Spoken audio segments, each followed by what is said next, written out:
the so-called gender paradox. And that's a very interesting thing because it's really put their tails in a knot in Scandinavia. And that makes sense because the Scandinavians are going to have to deal with this first because they've gone the farthest down the road for like making their society gender equal. But explain that to people. Yeah, They don't mind. I will. Okay, so imagine first of all that there's two kinds of equality that you might pursue. One would be equality of opportunity, and so that would mean that there's wide range of talent across people regardless of their type, whatever that might be, sex, gender, race, ethnicity. There's talent distributed everywhere, and it's a kind of a truism, and I would say a truism of the West in the deepest sense, that each of the individuals within those groups should be put in a position where their talents they're encouraged to manifest those talents, partly because that would be good for them spiritually and psychologically, but also because that would be of obvious benefit to the community. So for me, equality and gender equality is very, very important. For me, also when we talk about gender equality, it's important for me to learn my daughter that her mom can lead and show the way, and her dad can hug and kiss her and show feelings. And I think that's something very important for the hoods where kids grow up, to show feelings, to have these gender equality discussions, to show her a way of opportunities and to strive forward. And it's important both for lonely men and lonely young men, but also for women that feel this roof of glass. They need to fight and to struggle the roof of glass to be successful in their lives. Agreeable people, especially if they're really agreeable, are so agreeable that they often don't even know what they want because they're so accustomed to living for other people. If you ask a disagreeable person what he wants, say, or she wants, they'll tell you right away. They know. It's like, this is what I want and this is how I'm going to get it. But agreeable people, they're so accustomed to living for other people and to finding out what other people want and to trying to make them comfortable and so forth, that it's harder for them to find a sense of their own desires as they move through life. And look, there's situations where that's advantageous, but it's certainly not advantageous if you're going to try to forge yourself a career. That just doesn't work at all. And one of the things you have to be careful of if you're agreeable is not to be exploited, because you'll line up to be exploited. Say what you think. Tell the truth about what you think. There's going to be things you think that you think are nasty and harsh, and they probably are nasty and harsh, but they're also probably true. And you need to bring those up to the forefront and deliver the message. And it's not straightforward at all, because agreeable people do not like conflict.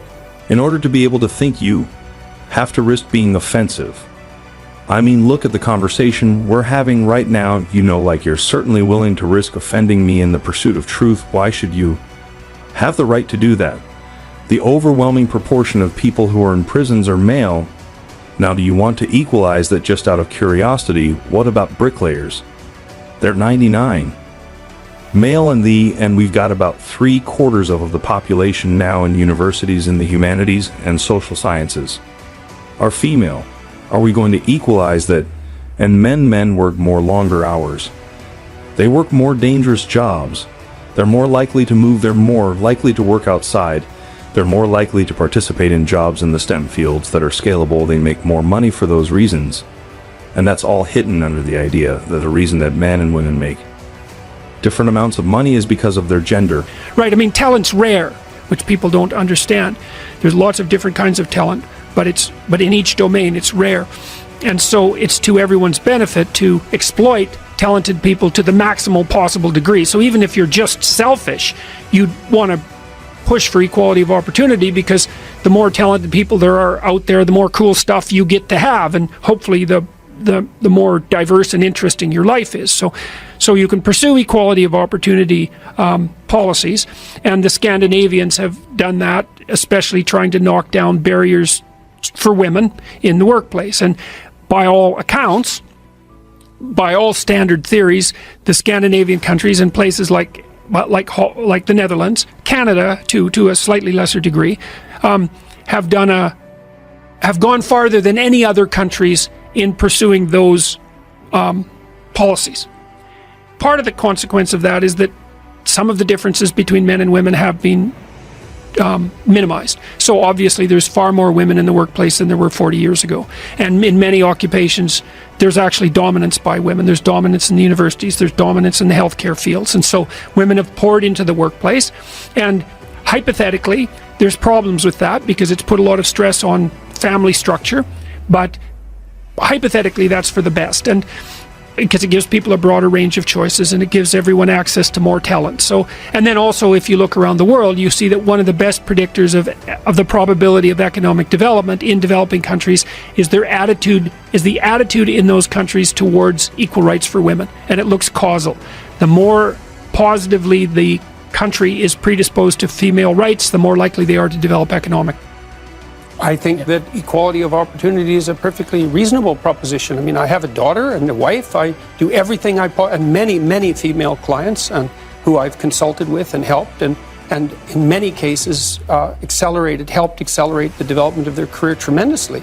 It's obviously of great utility to encourage forward striving in young people and people in general. That's not the issue in the least. The issue is the outcome. Yeah, well, then why do you think the outcome, and these countries where the outcome is more equal, why do you think that leads to bigger differences between because there's only two reasons that men and women differ.